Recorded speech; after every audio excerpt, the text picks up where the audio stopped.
from the city that never sleeps. 17 miles from Madison Square Garden, New York City. It's America at Night with Rich Valdez. America's favorite late-night talk program, featuring interesting guests from around the world and calls from across America. And now, here is your host, Rich Valdez.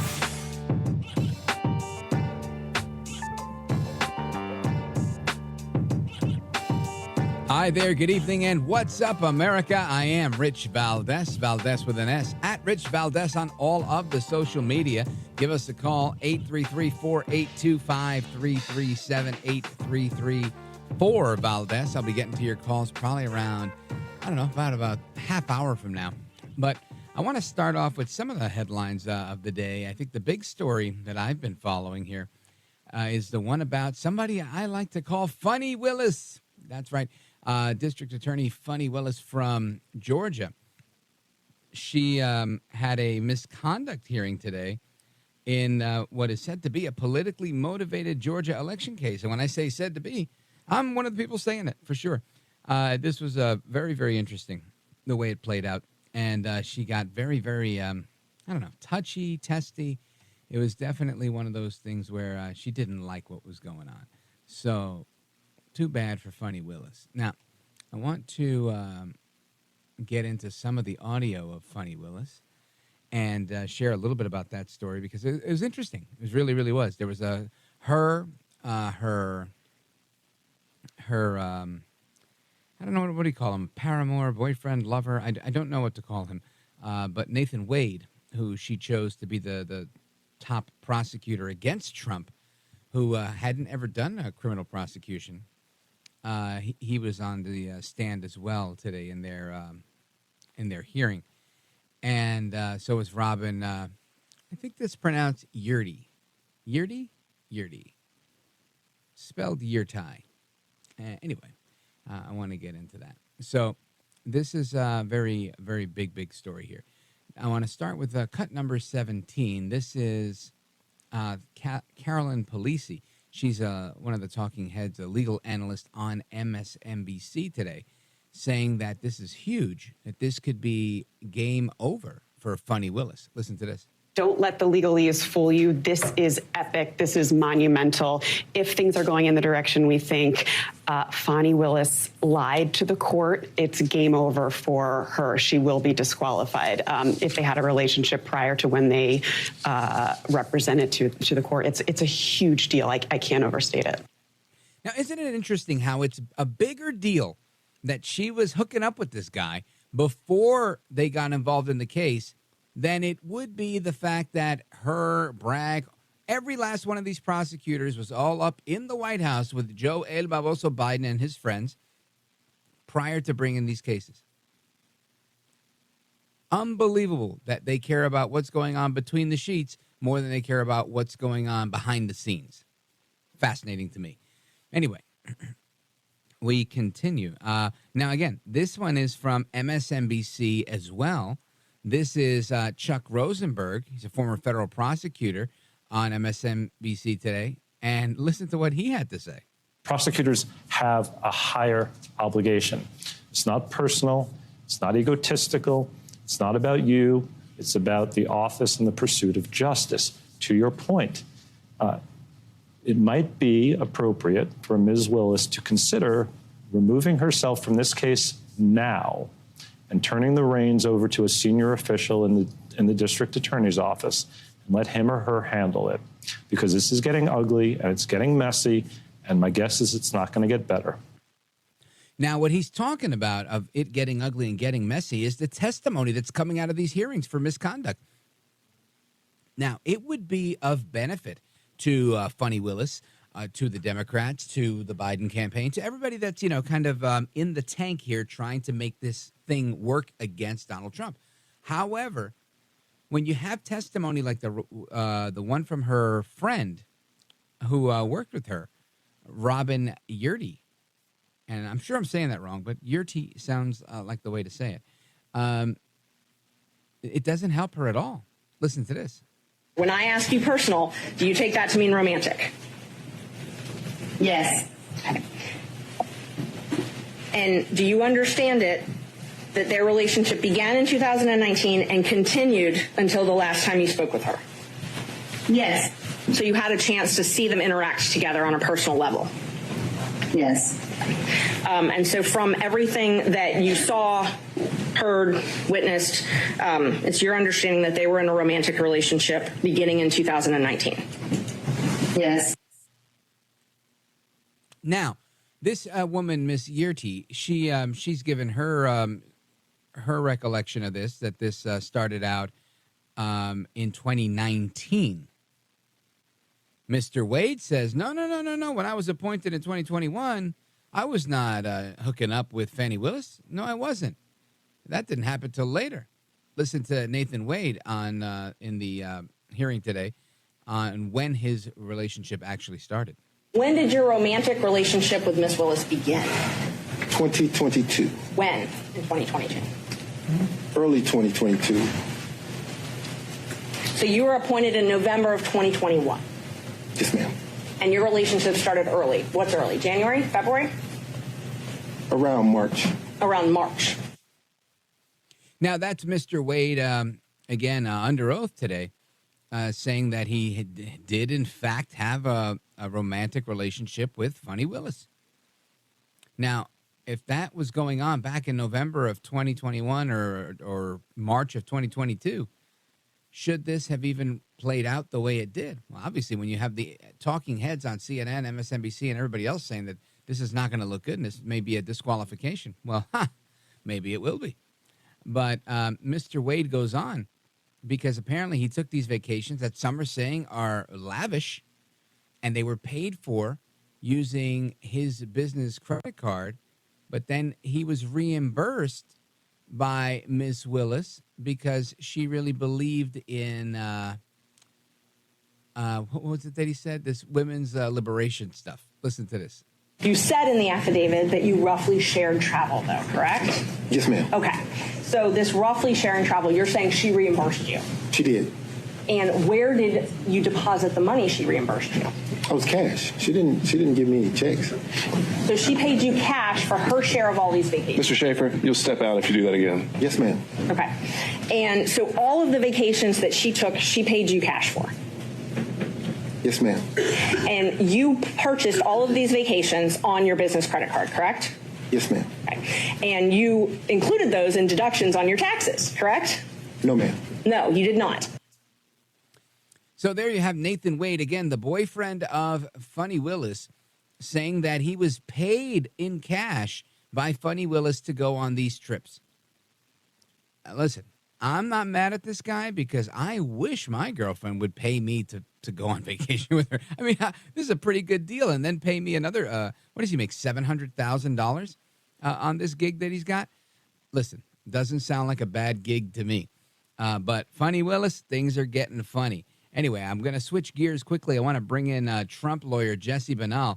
He's part of Donald Trump's legal team, and we're going to talk a little bit about what's going on in New York with the case with Judge Engeron. I also want to get an update from him on what's going on with this emergency appeal that was filed. We've got a court trial date that was set for March, and I want to get his take on all of that. So keep it locked right here. We're going to get the reactions from Fannie Willis a little bit later.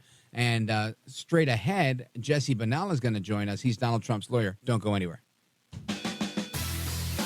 This is America at Night with Rich Valdez. Call now, 833-4VALDEZ. That's 833-482-5337. 833-4VALDEZ. That's Valdez with an S.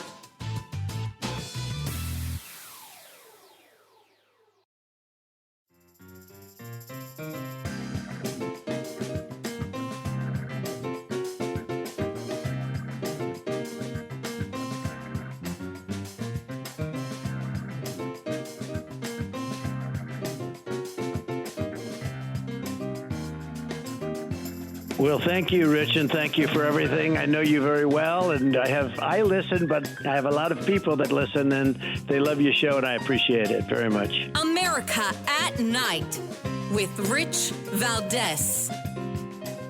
So instead of being in South Carolina and other states campaigning, I'm stuck here. It's an election interference case. Nobody's ever seen anything like it in this country. It's a disgrace. It's a disgraceful situation, actually. And we'll just have to figure it out. I'll be here during the day and I'll be campaigning during the night. Biden should be doing the same thing, but he'll be sleeping. This is all from the DOJ. This all comes out of Washington. They're coordinated with the district attorney and the AG. The case tomorrow, which is a rigged deal, is all coordinated with the district attorney, and it's coordinated with the Attorney General of New York, Letitia James, who ought to be ashamed of herself. She's campaigned for years of trying to get Trump without knowing anything about me. It's all a rigged. It's a rigged state. It's a rigged city. It's a shame. Of course, that's the 45th president of the United States, Donald J. Trump, giving his comments outside the courtroom in New York City with respect to the fraud trial and everything else that's happening in New York. Crazy things going on there. And the judge in New York denied Trump's request to dismiss the charges stemming from Alvin Bragg's investigation into hush money payments. So now they have a trial that's on the other case that's going to be starting on March 25th, or at least jury selection starts on March 25th. And Judge Juan Merchan said the trial is expected to last 6 weeks. So there we have that. Now, I want to get into that because, again, we've got the Alvin Bragg case. You've got the other case that's with Judge Engeron. There's just so much going on against Trump. It's amazing how he juggles it all and runs a campaign where he's beating people in the polls. But I want to bring in one of his lawyers, Jesse Binnall, who's been with us before. He's a wealth of information. He's an excellent attorney, and I'm happy to have him back. Jesse Binnall, welcome, sir. Rich, thanks so much for having me. It's always a pleasure to join you. You bet. So help us make sense of this to break through some of the legalese. What's going on here? Well, this is, I think, President Trump said it best. We see another instance of election interference by prosecutors who are far more interested in advancing their political cause than they are in protecting Americans. We are living in a time right now where violent crime is, the highest that we've seen in just decades and decades. And what do? Do they try to protect people from carjackings and murders and rapes out there? No, what they've decided to do is they've decided to use their office to go after their political opponents. And the real disgusting part is how many judges are willing to go along with them on that. We have a system that we have been so proud of that is, one of the biggest advancements in civilization where you have separation of powers. And you have judges that are supposed to hold lawyers to account for this. But at the moment, we have a real crisis of conscience in way too many of our judicial chambers in America. And, and one of the biggest examples of that is judges who refuse to recuse themselves from cases, even after it's so clear that there is no appearance of fairness. Everybody knows that judges, when they go into the courtroom, they can't be biased in front of one party or the other. But it's more than that. We expect more than that from our judges. And we know that it's not just for the parties in the courtroom, but it's for the public as well, that there cannot even be the appearance of bias. And, it's a civil right. It's also just the right of the American public to know that we are having justice dispensed fairly. And you do not have a system that allows for the appearance of impartiality when you have a judge who donated to Joe Biden, who decides he's going to have a 6-week criminal trial over a nothing case, a case that should have never been brought, that is barred by the statute of limitations, There's any number of different problems. It's based on conduct that would never be illegal anyhow. But that judge, rather than just recusing himself and saying, you know what, regardless of what the merits of this case are, I'm not the right judge for this case. I've donated to a political candidate in this race. This is an extremely important case. I'm going to let another judge who the parties will know be impartial take it. But instead of doing that, this judge decides that he wants this case so badly that he is going to put the entire system of American justice at stake for the sake really of his own ego and his own political agenda. And that is a very, very sad day in America when that happens. So, we're going to see how things go for this case. But the one thing I think all Americans know is that this case is not about the law. This case is not certainly not about law and order. It's about advancing a political narrative and interfering in the 2024 presidential election. Jesse Binnall, I agree with so much of what you're saying, and I think it's so it's sad that we've arrived at this place where for political power, for whatever, I think it's really ultimately about political power. It's not really about I don't like Trump's personality, or I don't like Trump, or I don't like his hair. All of that, I think, really comes down to he was just demonized by the media and by the left and his opponents. And they made a caricature out of him in order to try to justify the hatred that they spew in order for them to maintain their political power, because I think he threatened that political power because he brings something that very few politicians have really ever brought to the table, which is the power of the people, right? And I think it's evident every day. Trump doesn't have anything, right? He doesn't have an office to hold on to. He's not in office. He's not a prosecutor. He doesn't wield any power but that of we the people that actually have his back. And I think that scares a lot of people. And if not scares them, at least threatens their sensibilities in a way that it makes them feel like, we're not in power anymore. So, Rich. Go ahead. Yep. Yeah, no, and I think there's something that's really important to remember is this is the first president in American history where this is his first government job when he was president. Right.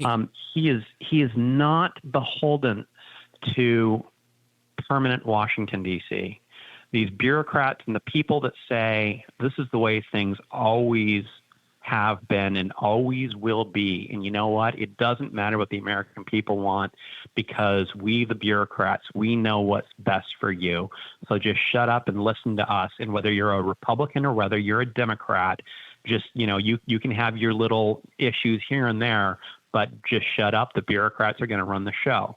And for years and decades, and to a certain extent centuries, that is what has happened until Donald Trump arrived on the scene. And, you're exactly right. He wasn't beholden to them. He was there to empower the American people, and he still is today. And that's why the American people are, just dying to get back to the ballot box to vote for him, to get him back in the White House. Folks, stick with us. We're on with Jesse Binnall, one of Trump's attorneys, and we're going to talk about this Judge Engeron case next and find out what's going on. They've been leaking to the media saying they're expected to have some big news coming this Friday. That's tomorrow, so we're going to find out a little bit about that as well. Stick with me, 833-482-5337, 833-4-VALDEZ. Don't go anywhere.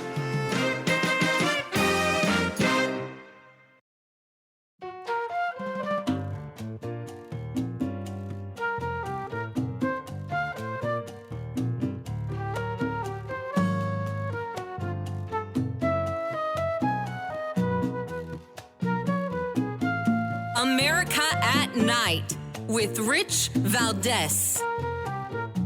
It's a rigged state. It's a rigged city. It's a shame. What they ought to do is go out and take care of the violent crime and the migrant crime that's destroying people and killing people. Not a case that everybody says, you take a look at the legal documents and the legal scholars writing about this.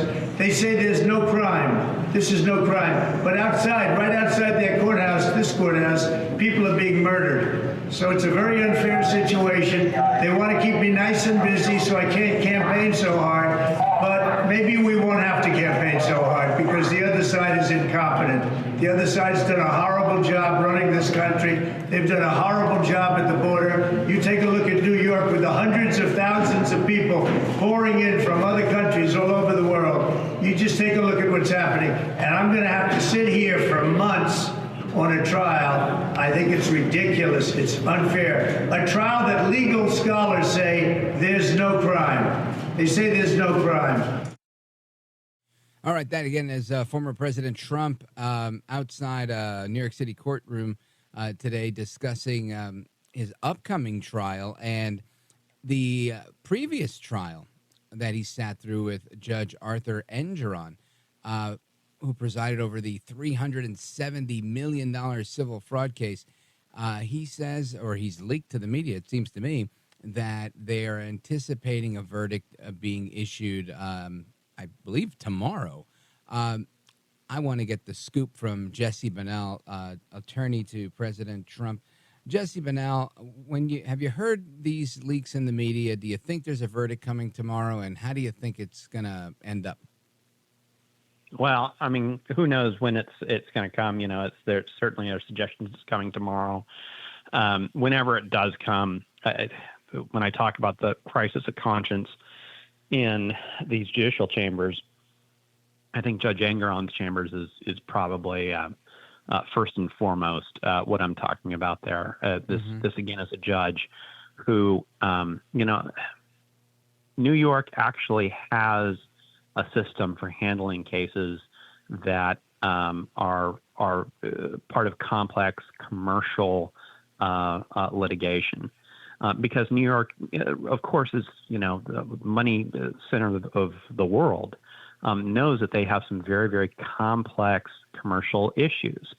And so Judge Engeron is not one of those judges. He's not part of the commercial division of that court, and he should have transferred it to that division, who actually understands the issues involved. And he certainly should have recused himself because, again, one of the things you absolutely do not do as a judge is you do not discuss your cases outside of a courtroom. And this is a judge who not only does he do that, but he actually wrote about it in his high school alumni newsletter, bragging about the fact that he was presiding over this case. And effectively, let's just be clear, bragging about the fact that he was going to stick it to Donald Trump. It is just absolutely inappropriate for a judge to do that. And so, he's already under summary judgment. We can see from, both the fact that he was hamming it up to the camera when there was, cameras in that courtroom.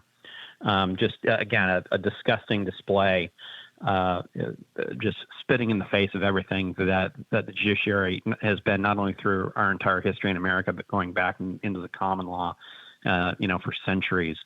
And this judge is, I think he sees this as his 15 minutes of fame, really. And, he's going to do everything he can, even though I think that the chances of it withstanding appellate review are nothing because, there's been fraud here. There was no misrepresentations. There was, no reliance by banks. For everything that we've heard so often. This is just another example of Letitia James, who campaigned on running for a law enforcement job, attorney general, on prosecuting and going after a political opponent. Something that you might expect to see in Venezuela and, third world countries, but something that I never thought I'd see in the United States of America. And that's what we're looking at in New York. So, I'm not exactly holding my breath for what we're getting from this judge because, the simple fact is this, I don't think anybody left or right thinks this was a impartial tribunal. People on the left, they might be excited by that. They might really like that here's a judge that's going to go after Donald Trump, and people on the right and I think fair Americans see how dangerous this is, but nobody thinks it's fair. Now, Jesse Binnall, I agree with you, and I think this is the same judge, and I can't hold any judge, whether it's Clarence Thomas or anybody else, to account for what their spouse says or does. But I believe this guy's spouse said something like F Donald Trump or something on her social media. And I just thought that was very uncouth, to say the least. Now, I want to ask a question about, it seems like they're trying to nail Trump here on this one. But I want to get your take on the emergency intervention that was filed for the Supreme Court with respect to the presidential immunity case. I've heard a few different opinions on that. Where do you land? I mean, it's an important issue. I think this is an extremely important constitutional issue. Both it has to do with separation of powers, and we talk about separation of powers a lot. Justice Scalia used to read this beautiful prose of a Bill of Rights and about how much this country protected the Bill of Rights. And the country's Bill of Rights he was reading from was the Soviet Union's. And then he would point out that you can say anything you want in the Bill of Rights. It means nothing unless you have separation of powers. And so I think the Constitution is so important when it comes to separation of powers, and whether another branch of government can attempt to criminally hold a president liable when we actually have an impeachment process in this country. We have a system laid out for accountability, and this is against that process, because here we actually did have the partisan Democrats try to impeach President Trump, and he was vindicated. He was acquitted in the United States Senate, and yet they have decided to keep going after him. So the separation of powers issues are so important that I certainly I think it would be appropriate for the Supreme Court to take it. I'm not going to ever guess what the Supreme Court is going to do in advance. I think they will take the petition very seriously, and we'll see where they land. But I think it is an appropriate case. I think it's an extremely important case for our Constitution. All right, Jesse Binnall. Now let everybody know how they can follow you, keep up to speed with all the work that you're doing. I know you're on the front lines, both educating the public through the media as well as your work as an attorney. How do people keep in touch with you? Well, yeah, I've always loved staying in touch with people. Our website is www.binnall.com. That's BINNALL.com. And I'm at jbinnall on Truth Social, on Twitter, on Instagram, and people can always come follow me there. All right, folks, that's Jesse Binnall, attorney for President Donald Trump. Godspeed to you, sir. You're a gentleman, a patriot, and a scholar, and I appreciate you staying up late and visiting with us yet again. Always a pleasure, Rich. Thanks for having me. You bet, sir. All right, folks, we're coming back with your calls more, and we're going to dive back into the testimony today given by Fani Willis, the DA in Georgia, who's in the hot seat. She's another prosecutor yet, trying to bring it to Trump, and it seems she doesn't have her own affairs in order. Don't go anywhere. This is America at Night with Rich Valdez. Call now, 833-4-VALDEZ. That's 833-482-5337. 833-4-VALDEZ. That's Valdez with an S.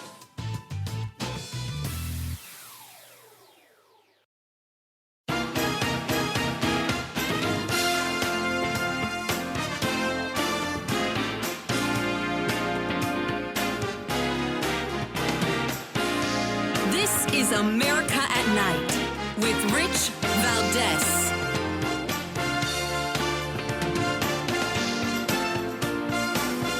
All right, America, welcome back. Rich Valdez keeping you company straight till 1 o'clock Eastern Time, 1 a.m. And, of course, our phone number, if you want to join the conversation, is 833-482-5337, 833-4-VALDEZ. Now, we were talking about District Attorney Fani Willis from Georgia. She was in the hot seat today in Atlanta. And she's prosecuting former President Trump on charges of attempting to overturn the 2020 election and charge him with a RICO crime. And she was going at it. The verbal sparring was going on in the courtroom for hours today as she was in the hot seat. At one point, the presiding judge, Scott McAfee, called a 5-minute recess to apparently let tempers cool down a bit. And at another point, he had to rebuke her and, tell her to chill a little bit. When court was back in session, he told lawyers to stop talking over each other and cautioned Willis, saying, "We have to listen to the questions as asked. If this happens again and again, I'm going to have no choice but to strike your testimony." Ooh.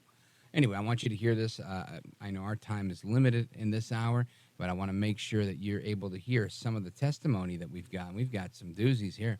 So we've got Funny Willis, and they're all, about a minute and a half long. And she comes out hostile. She's very angry to Ashley Merchant, and she says, "You lied. You are dishonest." Listen to this. And I've been very anxious to have this conversation with him today. So I ran to the courtroom. So as soon as you heard that Mr. Wade was done testifying, that's when you just assumed you would be the next witness? It only makes sense. Did you listen to any of the testimony? I've been in my office pacing, ma'am. Okay. Did you listen to any of the arguments? I did hear the arguments this morning. It's ridiculous to me that you lied on Monday, and yet here we still are. And I did listen to that argument. All right, so that was it, just the argument, no testimony. Right, I listened to the argument this morning where Adam Abadi, I thought, did an excellent job pointing out how dishonest you were with the court on Monday. And I'm actually surprised that the hearing continued, but since it did, here I am. Great. So let's just talk about what you did in preparation for today. Did you meet with Mr. Wade at all? Once the motion was filed, did you meet with Mr. Wade and talk to him about the motion that I filed to disqualify you? On this first January motion? Yes. I don't know if you could say talked about. I probably had some choice words about some of the things that you said that were dishonest within this motion. So I don't know that it was a conversation. As you know, Mr. Wade is a Southern gentleman. Me, not so much.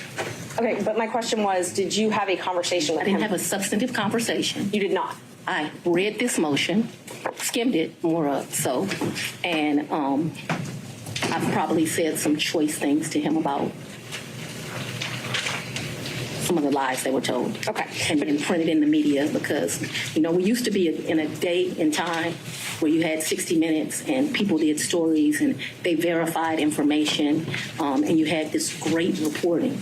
But it seems today that a lawyer writes a lie and then it's printed for all of the world to see. All right, so you can see the temperatures are starting to flare. It's kind of starting to bubble up, but it gets better. But wait, there's more. Funny Willis comes out swinging because she thinks that the opposing attorneys are being dishonest.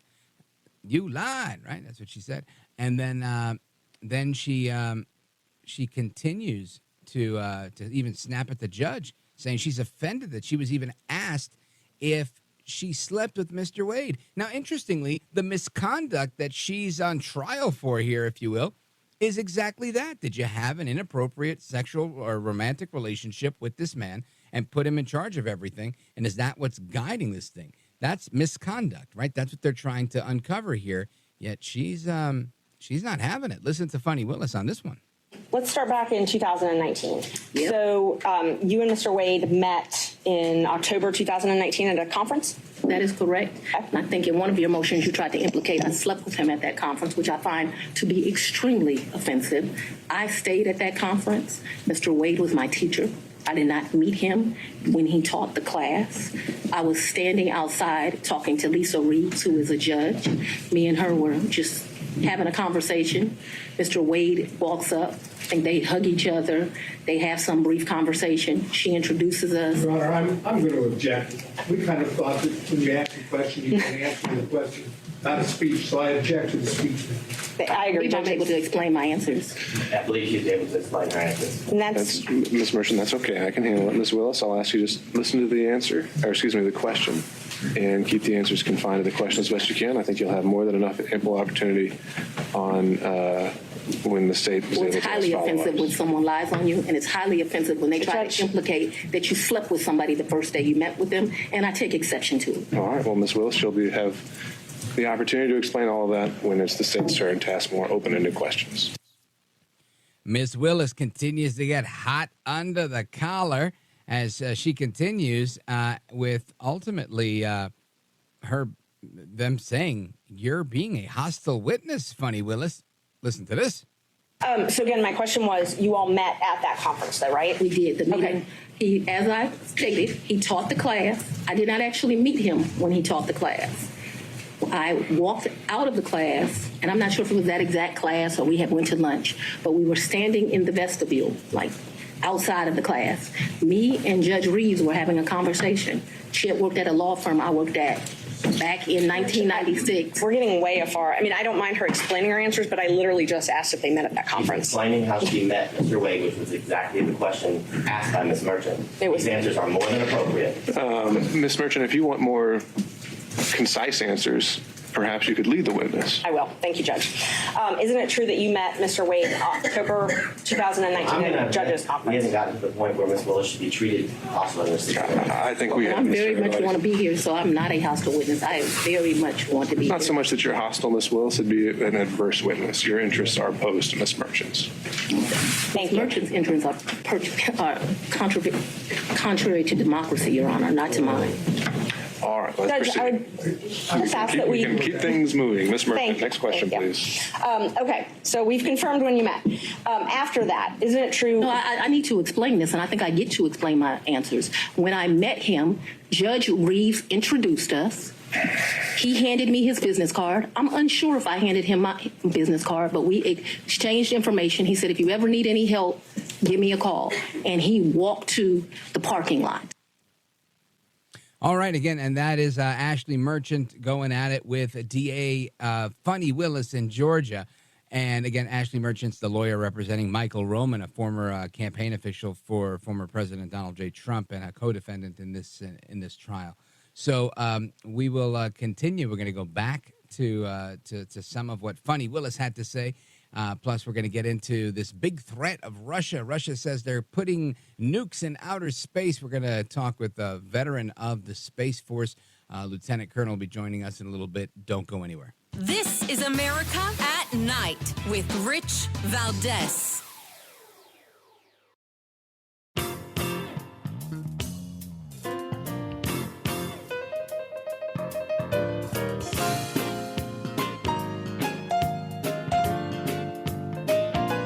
This is America at Night with Rich Valdez.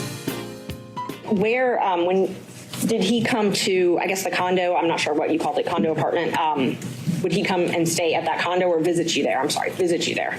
What condo, what apartment? I want to be clear. So not your house. I know you classified one as house and one as condo, so I'm trying to use those terms. So there's been more see, what you don't understand is because of this case, I got to move. And so I Ms. need Merchant, if you to, could ask a more precise question. yes, please give me the time period. Mr. Wade visited you at the place you laid your head. When? Has he ever visited you at the place you laid your head? So let's be clear, because you lied in this. Let me tell you which one you lied in. Right here. I think you lied right here. No. This is the truth, Judge. And it is a lie. It is a lie. Ms. Willis? You see. Mr. Stanow, thank you. We're going to take 5 minutes. All right. Again, DA Funny Willis doesn't like it when people malign her character, kind of like she's doing to Donald Trump. And when he fights back, right, then he's a bad guy. All of a sudden, I think she's getting a taste of her own medicine. And, you know, I know it's difficult for her because she's an officer of the court and she's held to a higher standard being a prosecutor, and there's rules of decorum and whatnot. And it seems like she was not observing those rules. You know, she seemed like she was really losing it today. So, Funny Willis, doesn't look like you won today. I would not be surprised if in the coming days they say that you're not on this case anymore. But we'll see. I'm not making any predictions yet. We got more clips of Funny Willis and her testimony today in that trial, getting direct examined by Ashley Merchant. And we'll continue those in a little bit. But first, I want to switch gears, talk about the threat of Russia putting nukes in outer space. Don't go anywhere, folks. We're coming right back. I'm Rich Valdez.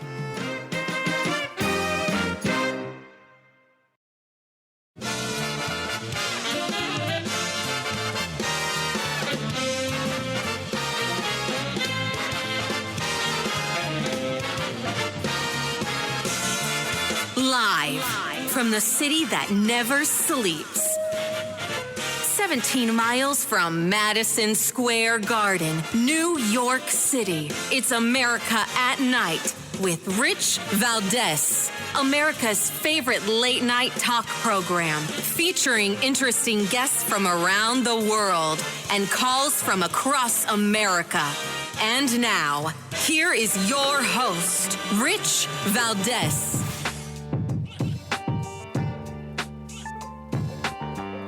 Hi there, good evening, and what's up, America? I am Rich Valdez, Valdez with an S, at Rich Valdez on all of the social media, your liberty-loving Latino amigo. Happy to be here with you this Thursday evening. Our telephone number, 833-482-5337-8334 Valdez. And I want to get into a couple of things that are going on today. Of course, we heard about the testimony of DA Fani Willis from Georgia. That was interesting, and we still have plenty more of that to come after the bottom of the hour tonight. We also hear about the bickering that continues between the special counsel, what's his name, Hur, and Hur, H-U-R, and President Biden are kind of still trading barbs there over his memory. And we also have yesterday the Pentagon spokesperson, actually a national security advisor, Jake Sullivan, making some comments about that were very ambiguous, saying, I'm not sure if Russia is an active threat against the United States or not. And then we have today in a White House press briefing, you've got former Admiral John Kirby going out on a limb saying, no, there is no threat from Russian anti-satellite capabilities in outer space. And I want you to hear that. Listen to this. I know that Chairman Turner's letter to House members and his subsequent post on social media about a national security threat has prompted a lot of questions. Now, while I am limited by how much I can share about the specific nature of the threat, I can confirm that it is related to an anti-satellite capability that Russia is developing. I want to be clear about a couple of things right off the bat. First, this is not an active capability that's been deployed. And though Russia's pursuit of this particular capability is troubling, there is no immediate threat to anyone's safety. We are not talking about a weapon that can be used to attack human beings or cause physical destruction here on Earth. That said, we've been closely monitoring this Russian activity, and we will continue to take it very seriously. President Biden has been kept fully informed and regularly informed by his national security team, including today. He has directed a series of initial actions, including additional briefings to congressional leaders, direct diplomatic engagement with Russia, with our allies and our partners as well, and with other countries around the world who have interests at stake. Now, to get to the bottom of this, I want to get some analysis from somebody who understands this better than I do, and that's Mathew Lohmeier. He's a veteran of the United States Space Force. He's actually the first veteran of the U.S. Space Force. I believe he retired at the rank of lieutenant colonel. And he's also the author of a book called Irresistible Revolution, Marxism's Goal of Conquest and the Unmaking of the American Military. Mathew Lohmeier, welcome to the program, sir. Hey, thanks, Rich, for having me. Oh, it's my pleasure. So I want to get into your book, but before that, I want to get into your reaction to Jake Sullivan's comments yesterday, and of course what we heard now from Admiral Kirby saying that we're monitoring this, but we don't think there's any threat. But meanwhile, Republicans are losing sleep over here, saying that this is a major threat. And what say you? There's a lot of things to say about this. We could spend the evening on this topic. I know we won't be, so let me try and be succinct. There's conflicting reports, as people who have been paying attention will recognize in the past 24 hours. Part of the reason for that is that those capabilities in space are highly classified. And this came to the American people from Rep. Mike Turner, Republican from Ohio, and then via social media and the mainstream media networks. And you've got these spokespeople telling you that there's this threat, but, it's not going to threaten you on the ground. So I want to clear up just a couple of things. First off, Russia is one of the great peer competitors to the United States. And like the United States and like China, Russia has been developing space-based on-orbit satellites and weapons and anti-satellite weapons for a very long time, for a number of years. It shouldn't surprise any member of Congress who get these classified briefings that Russia has been involved in anti-satellite weapons development for many, many years. So it's really interesting to me that they've couched it in terms of new intelligence about some imminent threat or emergent threat, just to have them talk us down from that ledge and say that, in fact, it's not imminent. No, by the way, it's not going to hurt anybody on the ground. In fact, most of the weapons that are deployed in space aren't intended to hurt, per se, someone on the ground. There's not really conflict in space, per se. There's such a thing as war, and we wage warfare from various media or various domains, as we call them in the warfighting community. There's an air domain, there's a sea domain, a land domain, and now there's a highly contested space domain. But all of those domains are employed or I should say, we employ and deploy weapons in all of those domains to pursue certain policy aims, and that's what war is. Mathew Lohmeier, I want to get your take on this because I think you answered the question really well. And in the space domain, what is the harm that's inflicted when war is waged? If it's not to hurt people, is it to diminish one's capability to communicate, to diminish one's ability to have satellites? What does it look like? Well, we're as a modern society, any modern society, any what you might consider stereotypically as a first world society or country, you are utterly dependent on space and cyberspace for basically virtually everything that you do in your day-to-day lives. From using the GPS on your phones to the GPS and communication signals that enable your business transactions, your purchases at the grocery store, getting gas in your vehicles. Farmers are using this technology. It's all space-enabled and space-based and cyberspace-enabled. We do space-based missile warning in addition to our ground-based radar sites. And so there are certain threats that these great competitors pose to one another in the form of intercontinental ballistic missiles, even more serious threats like hypersonic glide vehicles that have been talked about in the past couple of years, which is also an emerging technology and threat that Russia's been developing. And we have a space-based missile warning capability, for example, and missile defense capability that we employ to defend our country against those kinds of attacks that are trans-medium threats. They leave the ground, they go up through the air domain, or they leave the sea and go through the air domain, and then up into space, and then back down on our heads in whatever country you live in. And so when you've got anti-satellite weapons that are being developed, probably first and foremost, what they're talking about is that they're deploying things in space that they hope can counter other space assets. You know, there's things that the U.S. Space Force has come out and been public about that had formerly been classified. I mean, there are weapons in space that don't, you know, when humans think of weapons, they're thinking of the guns that they're able to hold in their hands.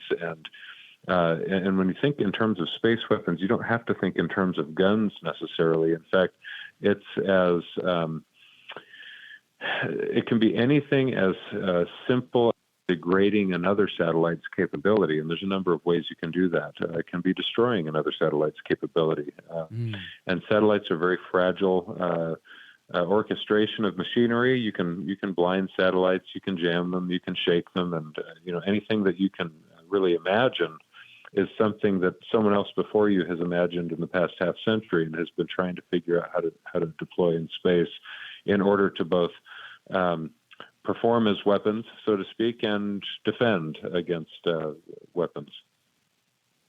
Folks, we're on with retired Lieutenant Colonel Mathew Lohmeier from the U.S. Space Force. He's also the author of the book, you got to listen to this, Irresistible Revolution, Marxism's Goal of Conquest and the Unmaking of the American Military. I promise I'll get that right next go-round. We're going to talk about that as we continue to unpack the warning from a Republican member saying there is a national security threat and it has to do with Russia and a nuke warning in outer space. So we're breaking that down. You're with us. The phone number is 833-482-5337-833-4 Valdez. This is America at Night with Rich Valdez. Call now, 833-4-VALDEZ. That's 833-482-5337. 833-4-VALDEZ. That's Valdez with an S.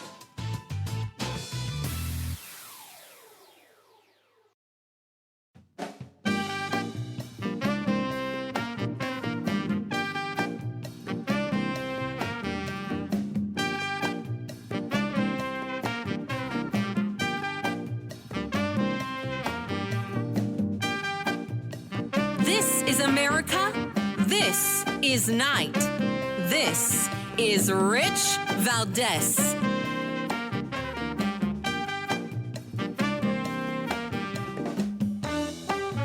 All right, America, welcome back, amigos. We are having our discussion with Lieutenant Colonel, Space Force Lieutenant Colonel Mathew Lohmeier. He's the author of the book Irresistible Revolution. And I want to, I would like for you to unpack the title a little bit, because you're saying a lot there. What inspired you to write the book and give it that namesake? The main title, Irresistible Revolution, it comes from one of the founders of the Black Lives Matter movement, who, by the way, and it always deserves saying, is and a Marxist organization. Yeah. Its founders and co-founders are admittedly Marxist organizers, and they have, therefore, very specific aims. And Future Khan, as she goes by, has this phrase or this aim, I suppose, that is couched in a catchy phrase. And she says that the role of the artist is to make the revolution irresistible. And so you pick a name and you pick a slogan like Black Lives Matter, and no decent human wants to deny that, of course. And so you make, and that's the first step in making your revolutionary cause something that can be foisted upon other humans and guilt them into accepting the purposes of your revolution. But my book isn't just about the Black Lives Matter movement. It makes a brief appearance in there as I talk about current manifestations of cultural Marxism. But the purpose of the book really was to warn the American people and our senior military leaders about the overt politicization of the military workplace that I recognized, and now many people recognize, as having Marxist roots. It's very progressive. It comes in the form of critical race theory-infused diversity, equity, and inclusion trainings that our troops are subjected to. It's dividing the troops. It's pitting oppressed people versus oppressors. At least that's the language that they use. And it undermines good order and discipline. It's a distraction at least, and very destructive at worst. And we've had that in full force during this administration in the form of policy and under Secretary of Defense Lloyd Austin. And so I wrote that book to warn folks about where this is all headed if we don't abandon the diversity and inclusion trainings in the military, and bring up specific examples in my book of what was going on. Now, many people are talking about that, and it's no mystery to people who have been paying attention that overt politics is a really big problem in the military workplace today, and in all federal agencies, quite frankly. Lieutenant Colonel Lohmeier, do you think that anybody's listening to the warning that you've put out in the book? At least those in Washington? Yes, many people in the services are listening, either have read the book. I've had so many hundreds of people in the past 2 years who are both on active duty and who have chosen to get out or who have been kicked out in the last couple of years. But veterans, parents who are very concerned, they're learning about the issues we're facing. I've got people sharing documents and information with me about what's happening. at their bases asking for help, and I relay some of that information to various nonprofits and to members of Congress. I just testified in Congress a couple of weeks ago and was invited to come in to the National Defense Subcommittee of the House Oversight Committee to talk about progressive ideologies' influence in the military workplace. I'm going to give you just one quick example. Sure. I had an officer at Nellis Air Force Base reach out this past year. It comes to mind because it was such a desperate plea for help. And he said, look, my family has to live at the space. It's Pride Month. They're conducting family-friendly drag shows on this base, and there are flyers going up all over the base, at the commissary, at the BX. And I've got kids I'm walking hand in hand with into these buildings on base, and we're just smothered by this stuff. We're smothered by the claims of systemic racism. We're smothered by claims that whites are oppressors, that oppress black people still. And anyone who serves in uniform knows that's utter nonsense in today's military. People don't care about that kind of thing. They're interested in doing a mission. And so he reached out saying, hey, can you please help us? Pride Month is starting. We're having these drag shows. We reached out. I put it on X, actually, Twitter at the time. And we put out a desperate plea for help. And then I placed direct emails to members of Congress. And within, I think it was probably a week, Secretary of Defense Lloyd Austin was issuing a memorandum to every branch of the military saying that he no longer was going to authorize drag shows to be taking place at any place on any installation Nice. of the United States military. So it was a small win, and they go have the drag shows elsewhere. But the point was, people are starting to recognize we've got big problems. They're crying out for help.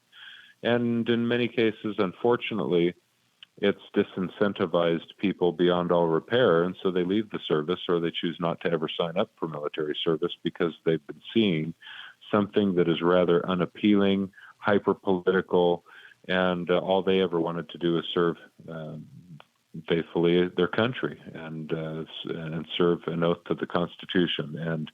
And they don't feel like they're able to do that anymore with the political nature of these trainings and of the current administration. Folks, we are on with Mathew Lohmeier. He is the first veteran of the United States Space Force.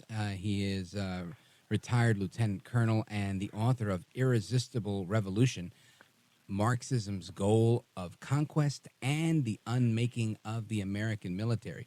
And I don't want to shortchange you, Colonel, because I know that there's a three-part framework that you've used to put the book together, and I would like to get your take on it, but we're down to a minute. So a little bit of pressure for you, but I'm sure you're used to it. Can you stick around for another couple of minutes? Awesome. So, folks, we're going to come back and wrap up with Lieutenant Colonel Mathew Lohmeier, author of this book. And in the meantime, write the name down because I want you to get a copy of this for yourself and one as a gift. Irresistible Revolution. That's the book. Make sure you get a copy of it. Again, the subtitle, Marxism's Goal of Conquest and the Unmaking of the American Military. And when we come back, we'll continue this discussion and wrap it up. Of course, the phone number, if you want to join the program, 833-482-5337, 833-4-VALDEZ. Don't go anywhere. We're just getting started. I'm Rich Valdez.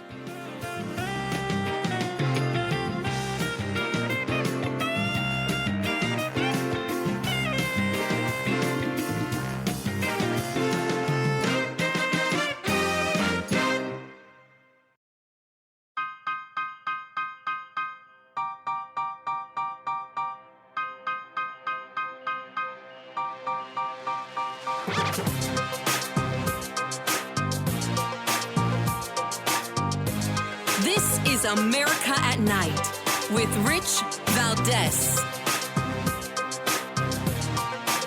So a member of the House Intelligence Committee,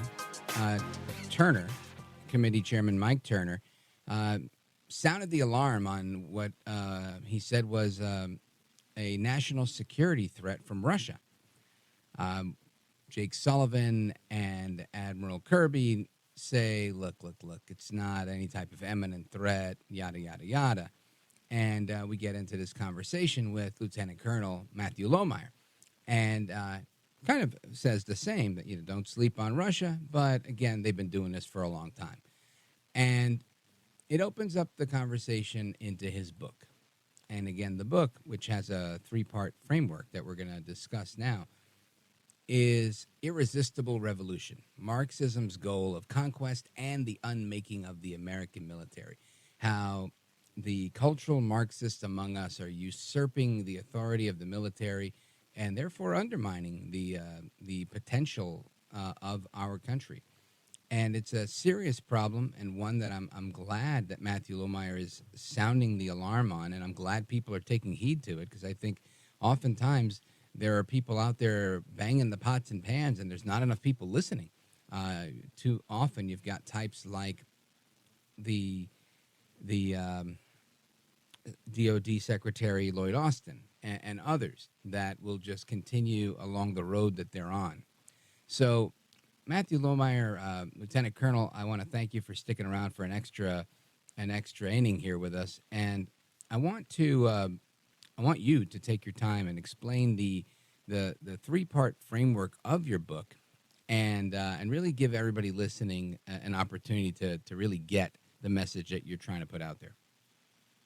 Great. Well, because you've given me an extra inning, I'm going to take just 30 extra seconds on the front end of that to say one thing, and it's about this so-called emergent space threat. And as you pointed out, Russia and our competitors, Russia and China in space in particular, have been developing anti-satellite weapons for a very long time. The U.S. has been the premier space power until very recently. I think we still are. But Russia and China have a powerful set of space capabilities. Whether we as American citizens want to admit this or not, far too many people in the current administration here believe we are currently at war with Russia. And so I'm going to call this war something different than we normally refer to this as the Russia-Ukraine war. I'm going to refer to it from now on as the NATO-Russia war in Ukraine. The United States is helping lead that effort. And so I just want to suggest, as my opinion, and suggest the possibility that because these space threats are likely not new, and there is genuinely no immediate threat to us on the ground, it seems, you have to ask yourself the question, why are they wanting to talk about that threat publicly right now? What is the purpose of the announcement? And is the timing coincidence? And if you're at war, deception is key and propaganda is key, even more so than it is in peacetime in this or any regime. And so I want to point that out and just ask those questions, and then I can move on to my book. So as far as the book goes, I'll be succinct and say that there is a 3-part structure to the book. Part 3 is the reason I wrote the book. I had no ambition to write a book. I was happily commanding a space-based missile warning unit in our Space Force. But part 3 is about it's about the wrath to come is what it's really all about. It's a warning about the violent ambitions of the Marxist revolutionary cause. And I want to make the clear case in the book and conclude in part 3 to have the reader come away with the unmistaken conclusion that there is a Marxist revolutionary effort that is underway in this country, and unfortunately within the United States military, both wittingly and unwittingly. In order to get to part 3, I knew I had to write a part 2, which would trace the Marxist ideological roots of critical race theory, and then all of its various offspring and branches that we sometimes colloquially refer to as social justice activism, including things like the Black Lives Matter movement. I traced through all of that in part 2. I recognized, and this is how I'll wrap up that, the description of my book. I recognized after I wrote about all 4 parts of the Communist Manifesto and traced through what it is exactly that I wanted to talk about with the Marxist ideology, that the young 18, 19, and 20-year-old service member might read that and think, okay, so what? Like, that's not all that bad, is it? And I thought we've lost our bearings on the greatness of the American ideal. And so I knew that I had to contrast the ugliness of Marxist ideology that I was trying to convey with the beauty and the enduring nature of the principles that shaped our great country. And so part 1 of the book is, as succinctly as I could, my description of the greatness of the American ideal, the efforts that are currently underway to demonize the founders, the founding, the Constitution, etc., and then get into Marxist ideology and make it make the clear case that it stands in contradistinction to the American ideal. And then I trace through a whole bunch of examples. I don't attribute these examples, but I trace through a bunch of real-world examples of what I was seeing as a commander at a military installation of Marxist-linked rhetoric, of anti-American rhetoric, and it was even unfortunately coming out of some of the mouths of our senior military leaders themselves. And again, I'm willing to give people the benefit of the doubt and say, look, some of these people just don't know what they're talking about, and they buy into a party line. Unfortunately, some of them also do know what they're talking about and very much believe in a highly progressive anti-American rhetoric, and it's wrecking and dividing our military force right now. Extremely well put, sir. Folks, again, get a copy of the book for yourself. Get one to give away as a gift. I think this is something everybody needs to learn about and read. The book, again, is Irresistible Revolution, Marxism's Goal of Conquest and the Unmaking of the American Military. Now, Lieutenant Colonel Mathew Lohmeier, United States Space Force, retired. You prefaced this segment with some rhetorical questions, and I think they're good questions, very poignant questions. Why sound the alarm now? What is the purpose? And a cynic from talk radio like me would say, well, when you've got the Senate trying to give out $95 billion of the mother's milk of politics to Ukraine yet again, and they seem very adamant and very desperate to give this money away, it makes sense to me that we would again try and create this image that there's this imminent threat, and this is why we have to have all this money to support Ukraine so we could fight that war over there. But I don't know. I don't know if I'm onto something with that. What do you think? You are onto something, and this comes on the heels of Tucker's interview with Putin as well. And I can't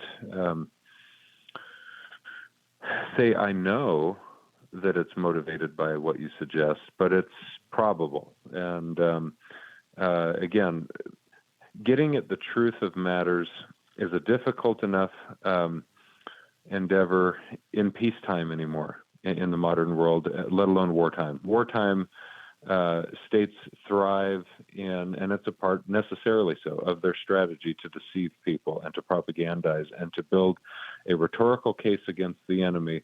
And the Biden regime and Secretary of Defense Lloyd Austin and all of our NATO allies really genuinely believe that we are in a fight against Russia right now. This is a proxy war. That's what we call these things. And unfortunately for the Ukrainian people, they are the casualties. And so the cost of this war for us right now is economic in nature, and it is Ukrainian lives, and minimally so, U.S. lives and involvement, although there have been casualties on our end as well. And we are overextending ourselves. This is tangential now, but we're overextending ourselves on the world stage while we destroy our military from within by sowing seeds of division, and we are bankrupting ourselves economically. And we've got a terrible border problem, and that's understating it. And so the combination of things working against us right now is so daunting that even if we were to fix every one of those problems this month in February of 2024, we're going to reap the consequences of bad policy and deliberate poor decision-making in many cases for years to come, both with military recruitment and retention, with this boom in the illegal population in this country. We have enemies of our country here now within our own land. And we've weakened ourselves dramatically economically. And so how do you fix those problems? Well, you need to get new leaders first off, but it's going to be a long road ahead if we're to salvage our country from the situation we find ourselves in now.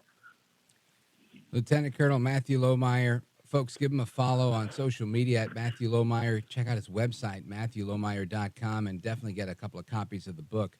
Again, the title on the book, Irresistible Revolution, Marxism's Goal of Conquest and the Unmaking of the American Military. Sir, you are a gentleman, a scholar, and a patriot. I appreciate you staying up late with us tonight. Thanks, Rich. You bet. And, of course, amigos, we're coming back to your calls and more, plus some Funny Willis. Don't go anywhere. This is America at Night with Rich Valdez. Call now, 833-4-VALDEZ. That's 833-482-5337. 833-4-VALDEZ. That's Valdez with an S.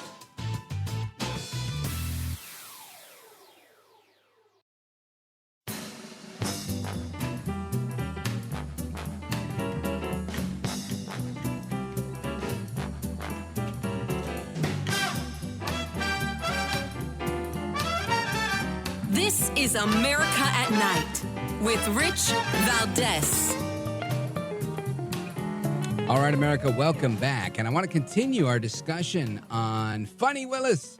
Fani Willis, of course, is the DA in Atlanta, Georgia, who indicted Donald Trump on criminal charges for RICO, right? Racketeering, criminal organized crime.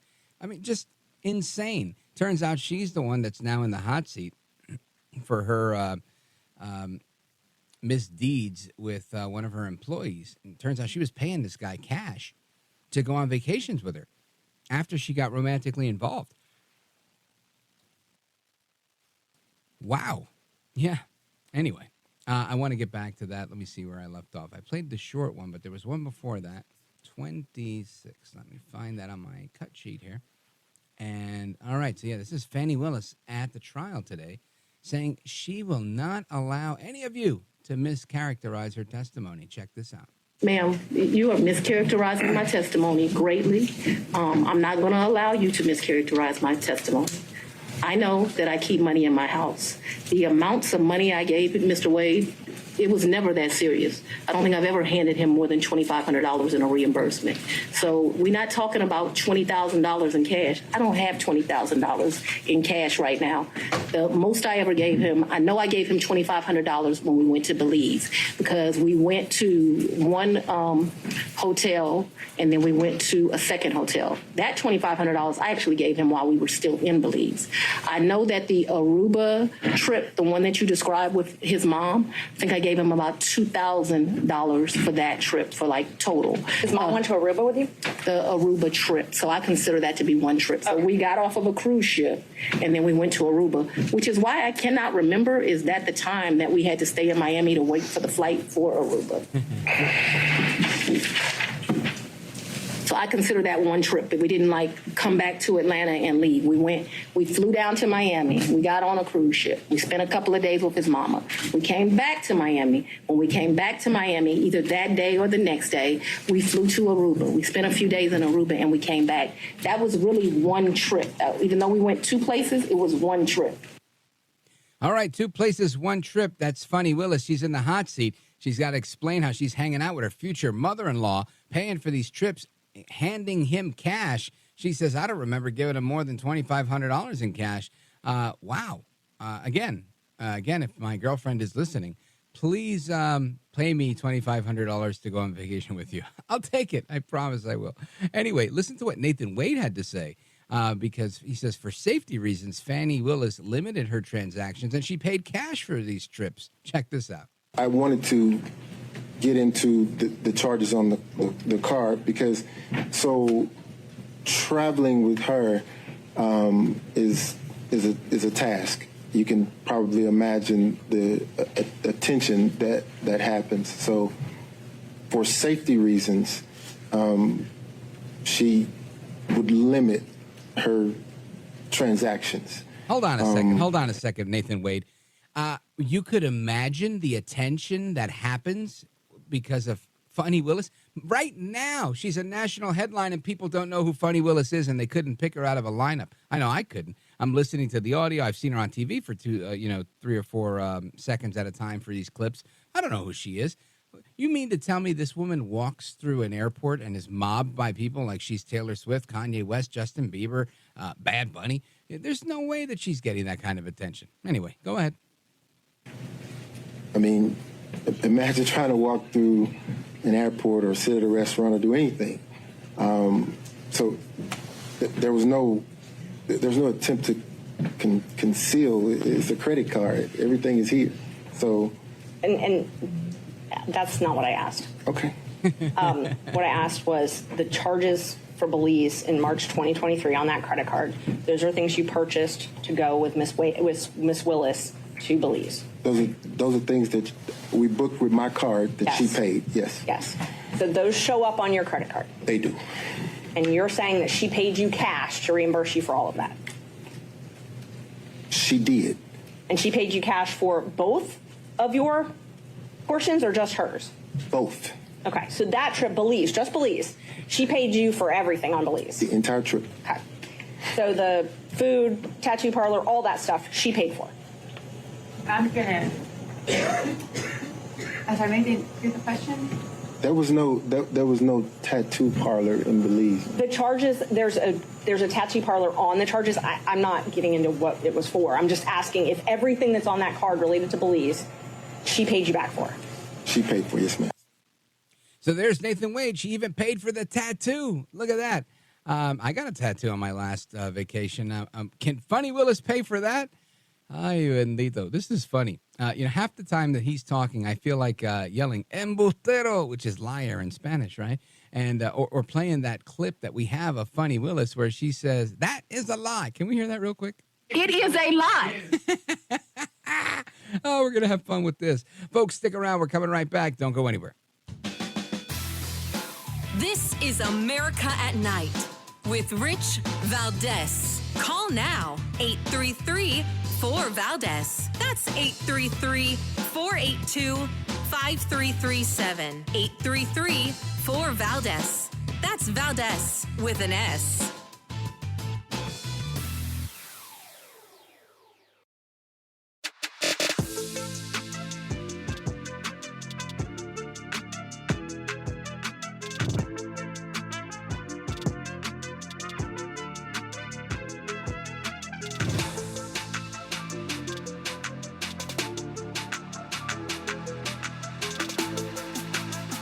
This is America at Night with Rich Valdez.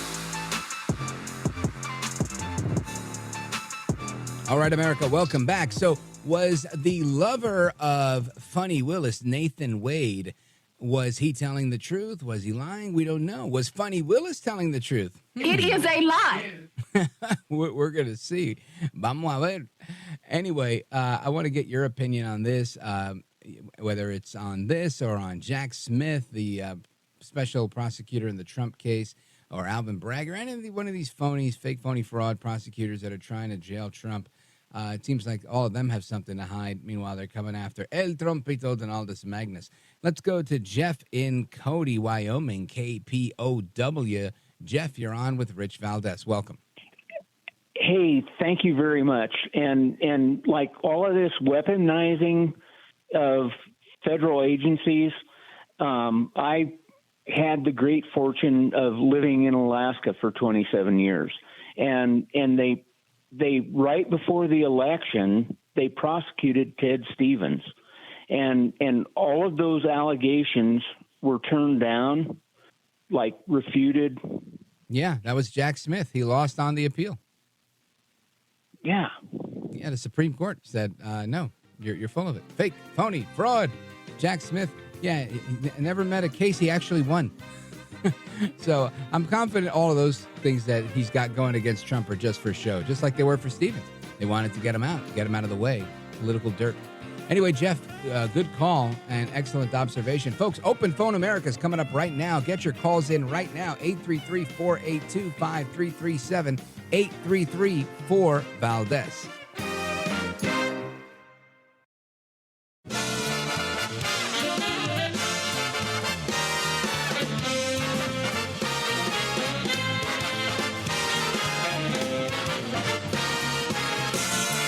Live from the city that never sleeps.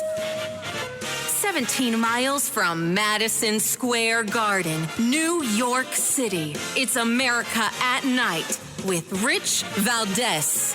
America's favorite late night talk program featuring interesting guests from around the world and calls from across America. And now, here is your host, Rich Valdez.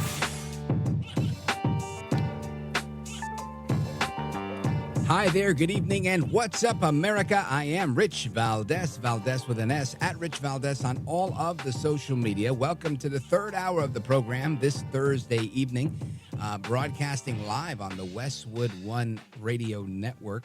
Our phone number, if you want to join us, 833-482-5337, 833-4-VALDEZ. I want to give a quick thanks and shout out to all of the affiliates that carry this program live, and all the affiliates overall as well. I mean, there's many great affiliates that carry us on a delay later in the evening. But I think the ones that are carrying us live in particular, because it allows the callers to call in while we're on the air, and we get to have this late night national town hall conversation. And without that, we don't have that ability. You know, and as much as I love watching TV or even going on Twitter, that none of those things really happen in real time the way radio's happening in real time. I mean, you could monitor somebody's social media account and I guess take a look at the comments and see when something gets tweeted out or have a notification set up, but you're not really engaging unless it's like one of those Twitter live spaces. Excuse me, cough button. And that's one of the beauties of this medium of having a radio talk show and taking live calls from callers all across the country. So I thank those very prescient radio stations that do that for having the foresight to, you know, continue this dialogue. And those that don't, thank you for carrying us and consider putting us on live so that, you know, more people can join the conversation, making it more robust. And because I really enjoy that part of this. I want to get into a couple of different stories, and some of them are national, some of them are local, just interesting things. There's a leftist philosophy professor that wonders if it's reasonable to even have children anymore in today's world. Now, this to me sounds like he is a student of AOC, All Out Crazy, our least favorite congresswoman from the Bronx and Queens, Alexandria Ocasio-Cortez, who I like to call AOC All Out Crazy. Now, AOC All Out Crazy, she years ago said that she wasn't sure if we could even bring kids into this world anymore because of the threat of climate change. Well, guess what? Now there's a leftist professor that's saying the same exact thing. And I think this is pretty interesting stuff because no one ever in a million years that had kids ever took climate into consideration when they were family planning. Right? Nobody's ever done this. It's never been a thing. If you can call here and tell me, look, I got kids.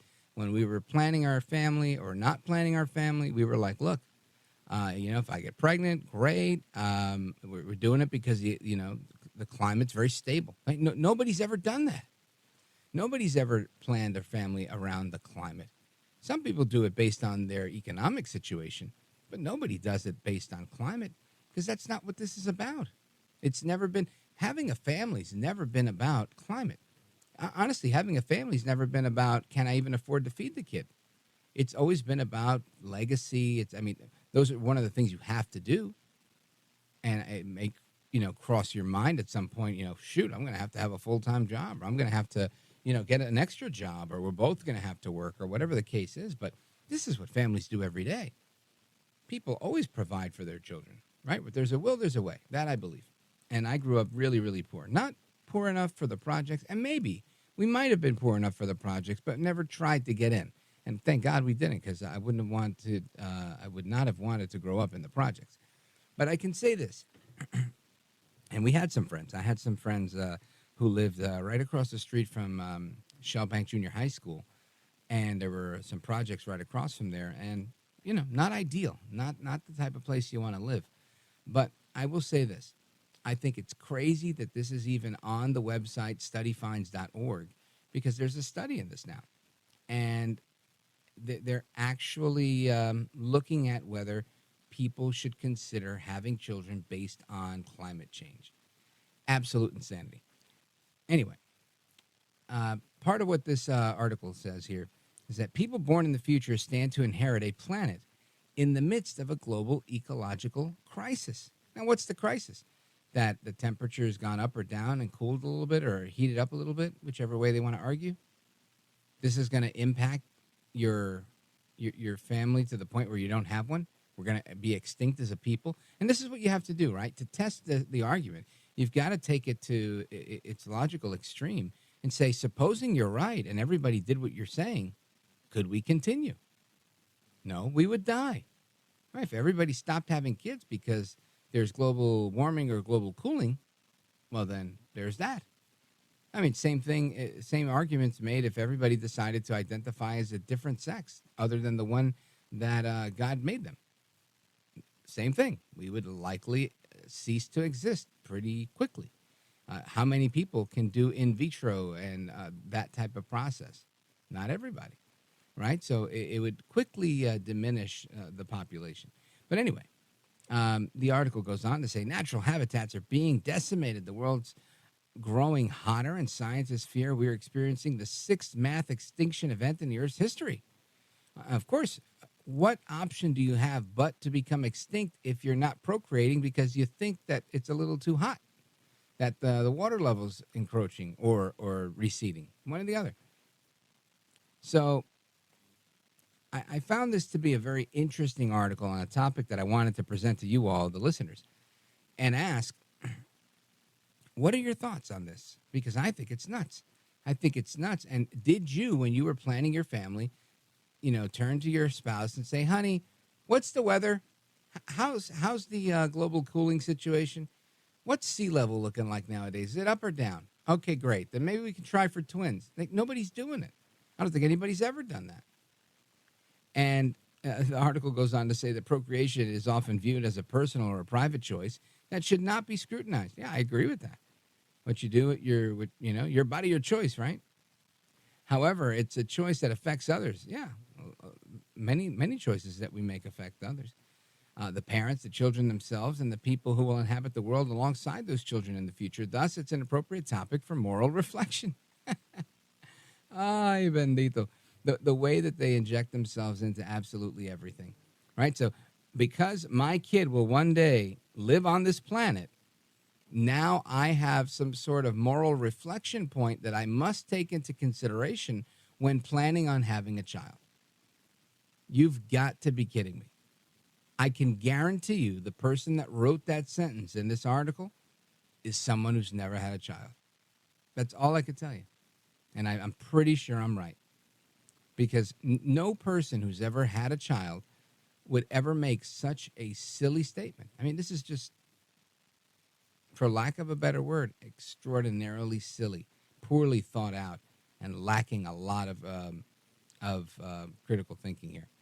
Anyway, so it says, so if you think you're obligated to do other activities to reduce the impact or your impact on the environment, you should limit your family size too. So limit your carbon footprint by not having babies that cry. In response, however, some people may argue that adding a single person to a planet of 8 billion cannot make a meaningful difference. According to this argument, one new person would constitute such a tiny percentage of the overall contribution to the climate change and other environmental problems that the impact would be morally negligible.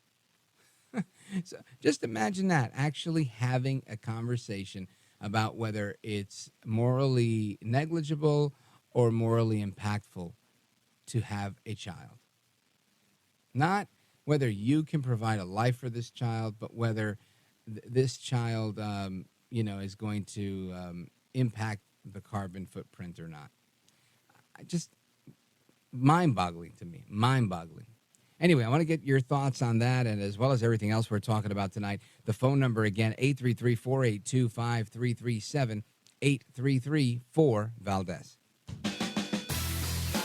This is America at Night with Rich Valdez. Call now, 833-4-VALDEZ. That's 833-482-5337. 833-4-VALDEZ. That's Valdez with an S.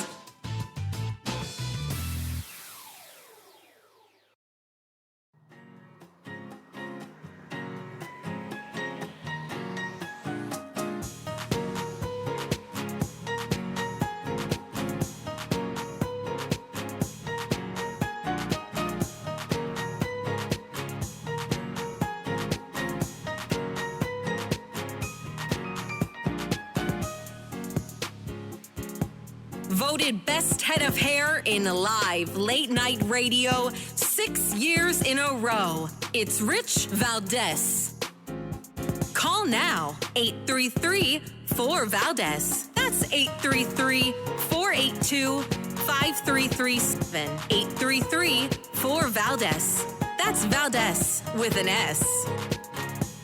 All right, amigos, welcome back, familia. Rich Valdez keeping you company straight till 1 a.m. Eastern time. And, of course, fielding your calls from all over the country. We've got calls from Montana, from Oregon, from Arkansas, and more coming in as we speak, as I'm broadcasting live from the New York area. 833-482-5337 is our phone number, 833-4-VALDEZ. And I want to go to Reese. Reese is calling from Roseburg, Oregon on KQEN. Reese, welcome. You're on with Rich Valdez. Go right ahead. Yeah, I was hearing your story about the moral thought process of having children today. You know, in the early 1900s, there was a whole eugenics movement that sounded very similar to this, and it was considered progressive then as well. That was the era slightly before Planned Parenthood, and the same people that were involved in eugenics moved into Planned Parenthood. Makes you wonder. Absolutely. And, you know, a great point that you bring up there. Yeah, this eugenics movement, very big deal.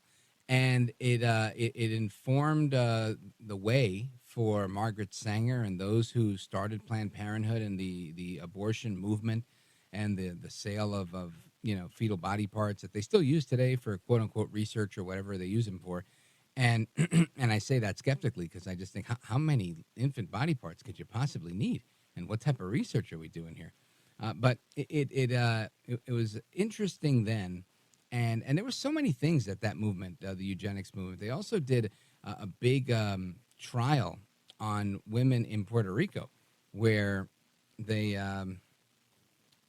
were testing contraception, and many of these women with the contraceptives they were given during the trial became infected and ended up dying and becoming very ill.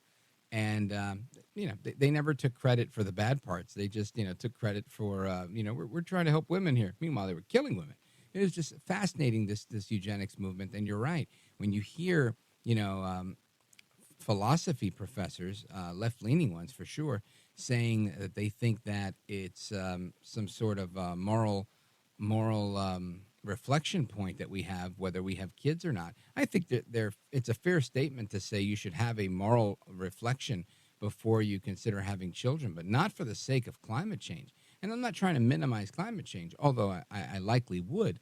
But if in this instance I'm not, I'm saying it's not that or anything else really doesn't matter. It's kind of like your decision with your family. There are people that have had, and you can agree or disagree with me on this one, Reese, but I believe that people during the Civil War, during the Dark Ages, during the Spanish-American War, during the Iran-Iraq War, during Operation Desert Storm, and every other conflict we've ever had in this country, they had kids, right? There were people having kids during wartime. I'm sure right now in Ukraine, there are people having kids while they're getting shelled by Russia. I'm pretty sure that there are people having kids. They're not worried about the climate. They're worried about making their family bigger. They're worried about, I might die tomorrow. Let me leave behind my seed. Let me leave behind my legacy. Just extraordinarily silly to me and just so poorly thought out. And again, it's not that I just simply disagree.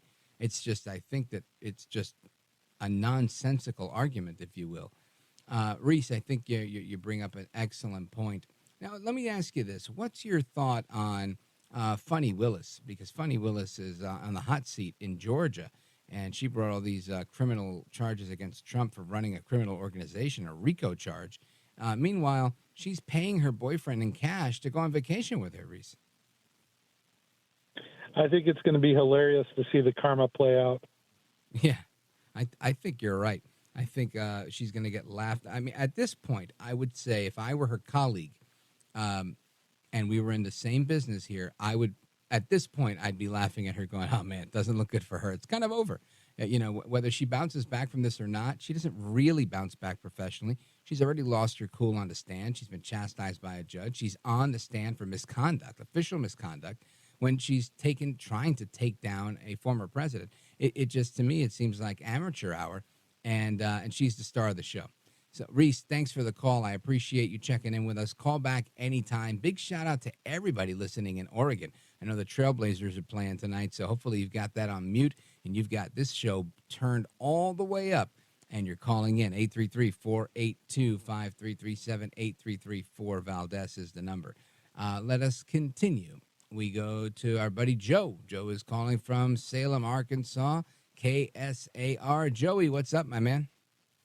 Hey, thanks. I got several things to say, but I'll be pretty quick. Listen, people like OAC and the professor and their ilk, they don't want any children. More power to them. We don't need people like that in society.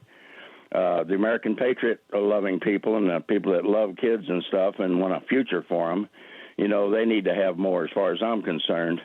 And number two, this Lieutenant Colonel Mathew Lohmeier, thank you for him. I tell you what, I enjoyed it. This is a sincere, patriotic man, and I really like the way he conveyed the message there. Thank you for that. Yeah, you're welcome. I enjoyed the interview as well. Oh, yeah. And I found this tonight very entertaining and comedic in a way, but keep this Fanny story going. This is getting hilarious. I mean, she's... instead of thinking her a fool, she's opened her mouth now and told all the criminals in her neighborhood that she keeps quite a bit of cash, actually, in her home. Right. And then she's making other statements that are letting people know, Oh, yeah. I can only imagine that her Tinder account and all of her online dating profiles, they're going to be ablaze with requests from people saying, you pay people to go on trips with you? Sign me up. Who's not going to want to go on a trip and get the cash reimbursement? Especially when she says, I only gave him $2,500 in cash, as if that were some small amount. So good for you, Funny Willis. And Joe, yeah, I think you're spot on there. So I appreciate your thoughts on that and on Colonel Lohmeier. And folks, a big shout out to everybody on KSAR in Salem, Arkansas.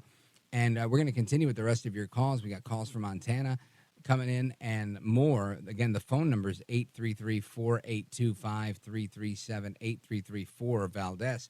And also, if you are online, I post my my social media pretty much everywhere. Facebook, Truth Social, Instagram, Twitter. But most of my personal stuff, that things that I think are silly, things that are that I normally don't talk a ton about on the show, I'll post that stuff on Instagram. So if you want to take a look at some of the photos on there, feel free. And I just posted that photo that I mentioned to each of you yesterday of my Funko Pop. And that's the little figurine with the big head and the headphones in his hand. I have my very own Funko Pop, and that's really cool. If you want to take a look, it's online. Don't go anywhere. Rich Valdez coming right back.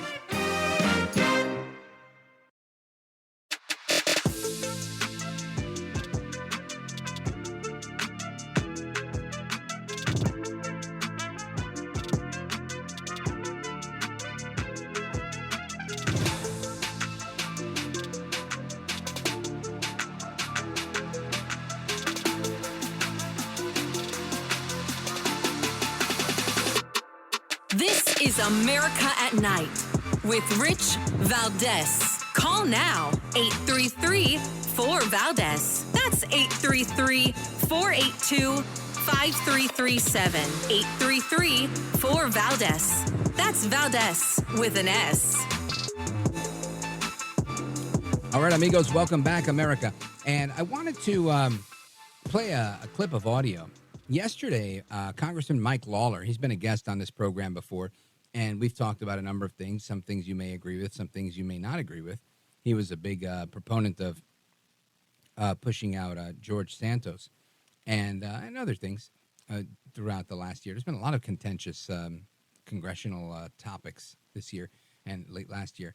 But he was on CNN yesterday and making the case against illegal immigration. And I think it was a very effective one. I've got two clips of him. I'm going to play them for you. Check this out.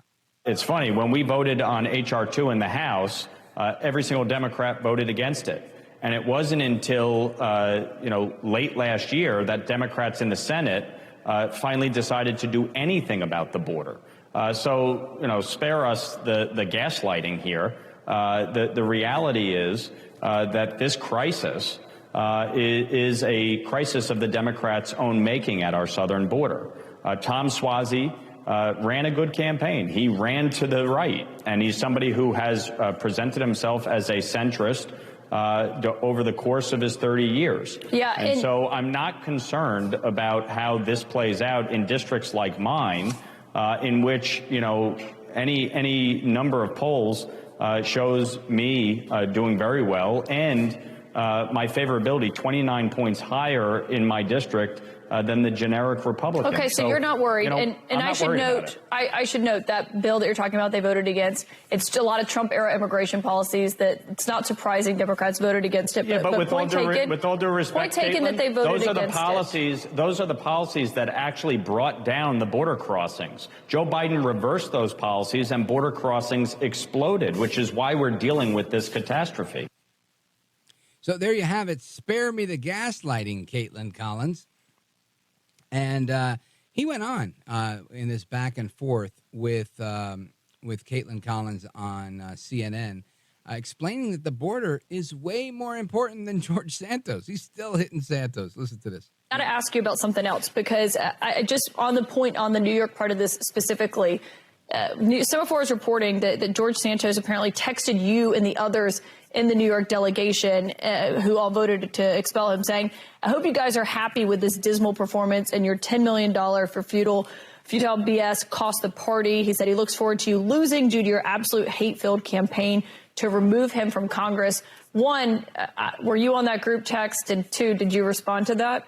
Caitlin, yes, I was, and no, I didn't, because George Santos is a waste of time. And so I really don't care what he has to say. He's no longer a member of Congress for good reason, and we move on. But I want to go back to the border because that actually is important, unlike George Santos. The fact is that Democrats in the U.S. Senate, Chuck Schumer, the Senate Majority Leader, had nothing to say or do on the border until late last year. So let me tell you, there is a lot going on at the border. They continue to transport these people straight across the country into different neighborhoods, mainly New York City lately, and it seems to only be getting worse. We'll get an update on that. We have a Fox report on that coming up in the next segment. But something that I want to talk about here with you all is, A, what's your thoughts on this border issue, and B, should we stop having kids for climate change? And for that matter, should we stop having kids because there's a border crisis, right? Or should we stop having kids because there's a fentanyl crisis? Or should we stop having kids? No. I think it's incumbent upon you to make life better so that your kids have a better shot at life, so they have a safer environment to grow up in and have a better and more peaceful and more loving childhood. You don't just say, I'm not going to have kids because there are challenges in life. No, you put on your big boy pants and you get it done. Anyway, let's go to, where do we go? Let's go to Jim, Pittsburgh, Pennsylvania, KDKA, America's oldest radio station. Jim, go right ahead. You're on with Rich Valdez. How you doing, Rich? This special election in New York, I find it funny. They have a CNN reporter who has an agenda with the question and trying to spin it to make it like, I saw something today, and I was laughing, thinking to myself. They said, this is going to be a big issue. Look what we did here in New York. Well, they had a guy, it appears that it was voting, according to what I heard, voting like a Republican in a primary in a special election. That's different than the general election. That's like thinking abortion is going to be a big issue because they do on a state election. They're going to get smoked. Immigration, look at New Hampshire. What was it? Yeah. The biggest issue on their mind? Sure. And again, in New York City, people are getting robbed. People are getting beaten. The cops are getting beaten. I mean, if anybody's upset about immigration, it's going to be New Yorkers for sure. You've got homeless people that are upset about immigration in New York City. So, yeah, clearly that's going to be a top-of-mind issue that I agree with you. It's going to hurt them. And I don't know if they get that particular seat back, because I think the damage from not Soros, Santos was significant. But overall, I think you're going to see a whole lot of red, because it's too late to turn back the hands of time. It's too late to put the toothpaste back in the tube. We have a massive problem in our country. I think people see it, they feel it, they understand it. And I was just looking at an article earlier today that the border crisis is the number one reason that people don't like Joe Biden. And this is in today's Washington Examiner. They're saying that, despite continued and growing inflation issues hitting their wallets, more adults continue to cite the border as their top reason for disapproving of President Joe Biden. So clear to me, right? And this is, again, they're basing this on the latest Gallup poll. Makes all the sense in the world. So I think you're onto something here, Jim. And what are your thoughts? You're going to postpone having children because of climate change? Oh, those idiots there on the climate change, they were actually morons. They were in the in the National Archives, and to make a point of themselves and using red paint. Come on. Yeah, crazy. It's absolutely nuts what they do, and they did it with the some other climate terrorists. They tried to do it to the Mona Lisa last year or the year before? Very similar type of thing, where they try to destroy these old and expensive artifacts and whatnot in the name of climate change. I think it's in the name of crazy. But Jim, great point. Thank you for the call from Pittsburgh, Pennsylvania, KDKA, America's oldest radio station. And folks, we're coming right back. The rest of your calls and more. Don't go anywhere. This is America at Night with Rich Valdez. Call now, 833-4-VALDEZ. That's 833-482-5337. 833-4-VALDEZ. That's Valdez with an S.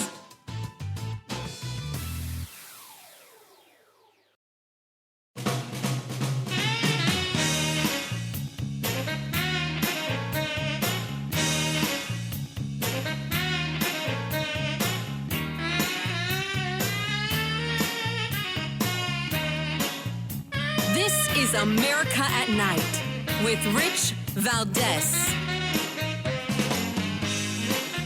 All right, America, welcome back. We get back to your calls. Let's go to Todd in Atlanta, Georgia.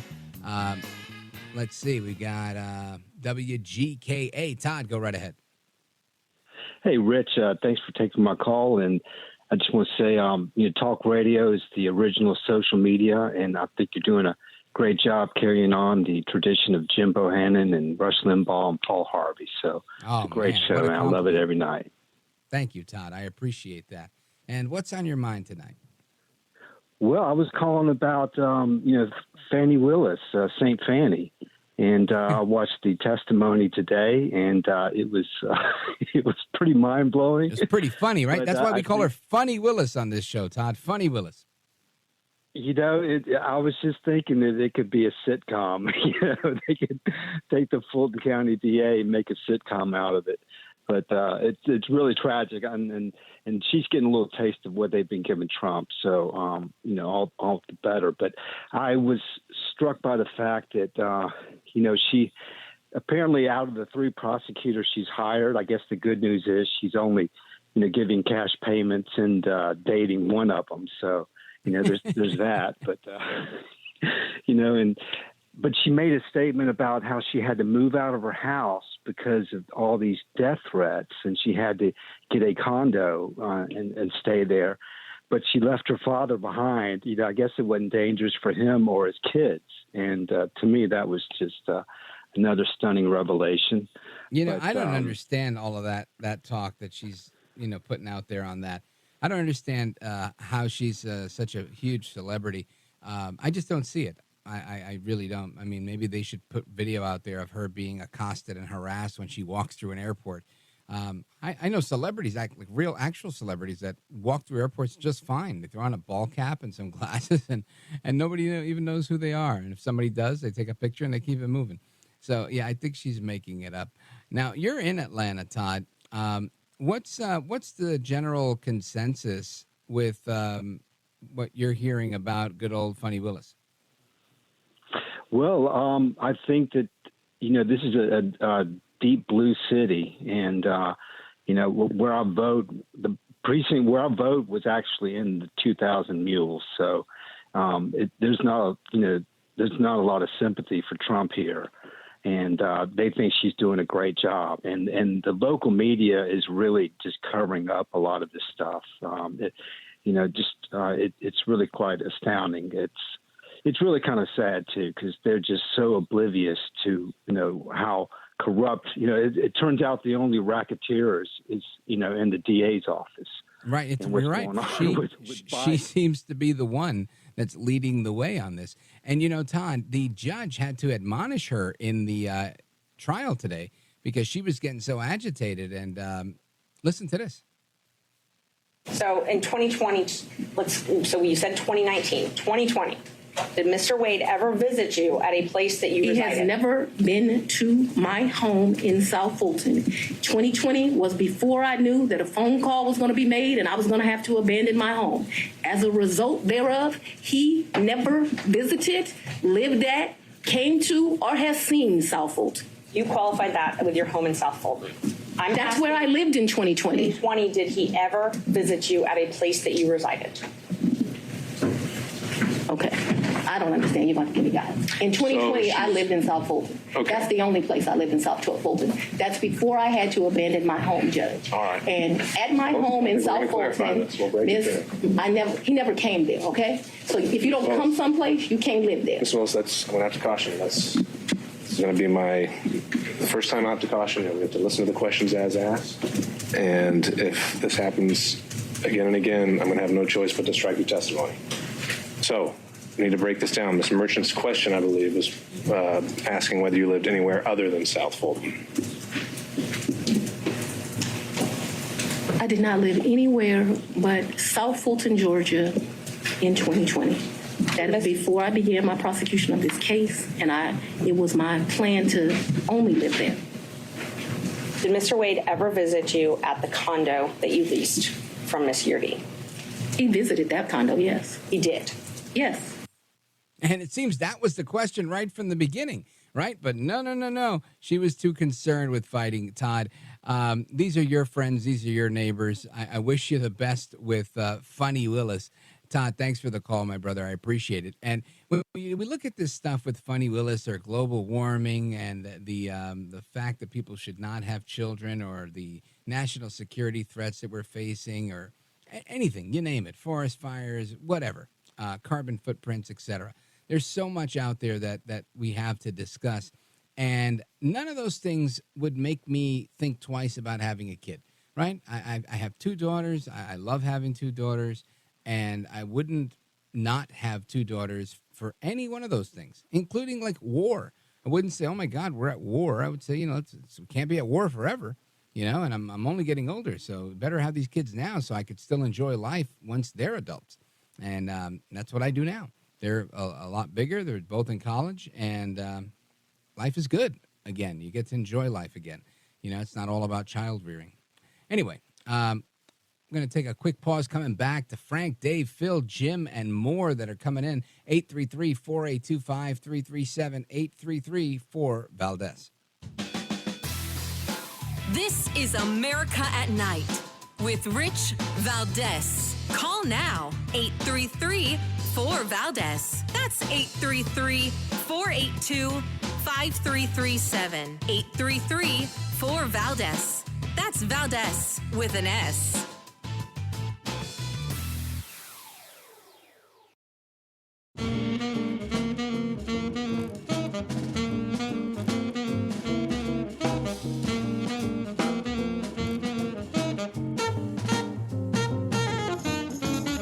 No hair, no care, and live on the air, it's Rich Valdez. All right, let's go to Cherry Point, North Carolina, WTKF, and check in with Dave. Go right ahead. You're on with Rich Valdez. Thanks, Rich. I'm going to make this quick. It's the border security issue, and I'm going to give you a prediction here. I want Congress to prove me wrong. because we have 435 representatives up there. I keep calling Greg Murphy's office down here in the 3rd District saying, hey, I need him to be a voice. We need to do this. And I'll tell you, the prediction is that Congress, between now and the election, will come up with some little deal, and border security has become immigration reform. They're going to come up with something, and they're going to sell us out. And a lot of the illegals are going to be allowed to stay here. They're going to say the border stays open, but only for all the things that we hear about. Border security is no longer an issue to Congress, who can actually control it, and they can make demands that Biden close the border, or there's no more dollars for anything else until that gets done. They're not doing it. That's their job. Create and maintain a balanced budget, and they've never done that. Congress has not done their job in years. Yeah. Well, Dave, I agree with you to a point. I think Speaker Johnson has taken a principled stance in saying that McConnell could do what he wants, $95 billion, whatever, blah, blah, blah. It's not happening here. So I think as long as there's no border funding in or any type of border change, any border security, any action on the border, they're not going to okay the rest of this $95 billion bill. Now, do they hold true on that? I think they have to, because there's a lot of wild cards in the House of Representatives that are just going to turn around and say, you know what, if you're not going to do it, Mike Johnson, we'll find somebody who will, and we'll get rid of you the way we got rid of McCarthy.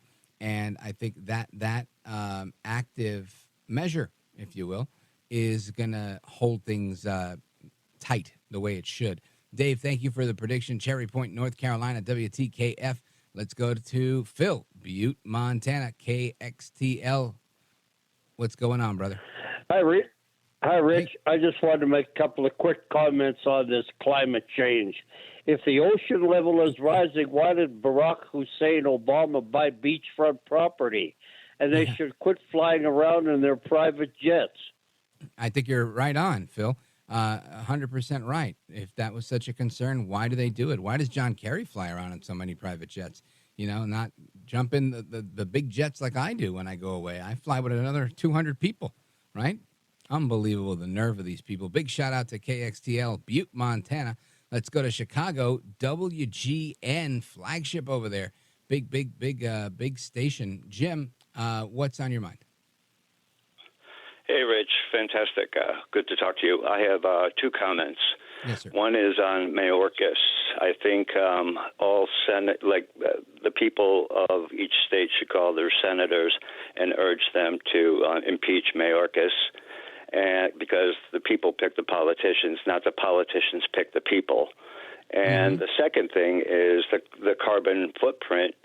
The Democrats are using a hell of a lot of it because they're using newspapers, media, and whatnot over and over to cover. So that's a huge amount of energy, and Dems are guilty for right. They're doing a lot more talking, right, than we are. It's a good point. I agree with you, brother. Thank you for the call from Chicago. Big shout out to WGN, everybody that's listening overnight. I know we play on delay over there. Call the program director. Tell them you want us live. Anyway. Thank you, everybody. Great show tonight. I appreciate your thoughts. Frank in Montana, I owe you one. Couldn't get you on tonight. Hasta la próxima. Take care. Good night, and God bless you, America. I'm Rich Valdez.